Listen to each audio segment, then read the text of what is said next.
Welcome back to the Writer's Room. We're going to be focusing on craft this week. I am reading this fabulous short story collection, The Souvenir Museum by Elizabeth McCracken.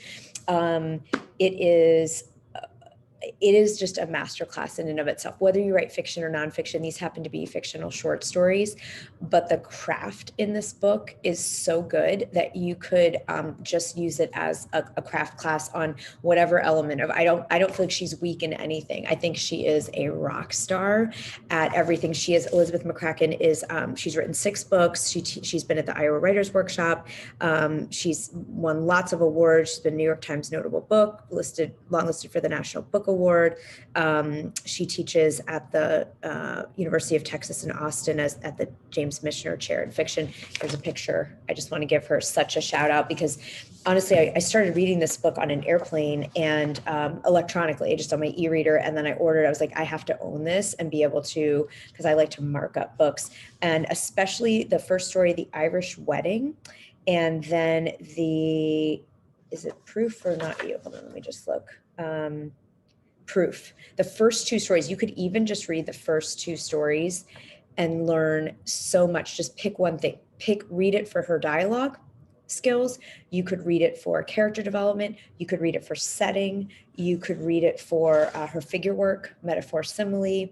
You could read it for plot and stakes. It's truly exquisite work. So I just recommend, like, sometimes people ask me, what are you reading and what are you studying? And this is the book of the week. And they're also, she's funny. Don't you love it when someone's brilliant and funny at the same time? I definitely do. So I just want to, I just want to offer that if you're looking for something to study the craft. It may not be this book because we all have different styles, but read something that's the best of the genre you write this week and study it for one particular craft element. So let me just see what I want to read here for you, just to kind of inspire us. Let's just fill ourselves with some words and feel juiced up, fill the well a little bit. So in Proof, a grown son takes his father on a trip to Scotland. And you can feel as the story progresses that really what the story is about is, the son is aware that his dad is not always going to be there. He's getting older and he can already see some signs of things happening. And so it's about like how we can be present to that and not present to it, and what our expectations are and how we try to control it and where we surrender. And it's a really powerful story. But just listen to how she does setting, and nothing is wasted. Like everything you hear in the story will pull through like a thread. What beach this was, Lewis wasn't certain. Lewis is the son. Oh, I'm sorry, Lewis is the older, aging father. Rock and sand, a harbor town, and everywhere the sort of broken pottery he'd combed for as a boy in the 1940s.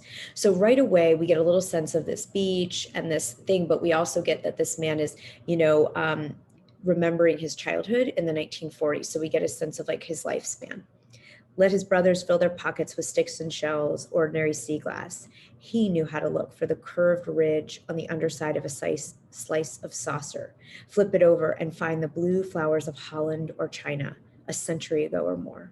Once, on the beach outside their summer cottage down the Cape, he'd found 2 entire clay pipes, 18th century, while his 6 older brothers sharked and sealed and barked in the water. Beyond them he could see, almost, the ghosts of the colonists who had used the harbor as a dump, casting their broken pottery out so he could find it in his own era and put it in his own pockets. But this wasn't the Cape or even Massachusetts. His brothers were mostly dead. That is, they were all dead, but in his head mostly. They washed up alive every now and then, and Lewis would have to ask himself, is Philip alive? Is Julius? Sidney?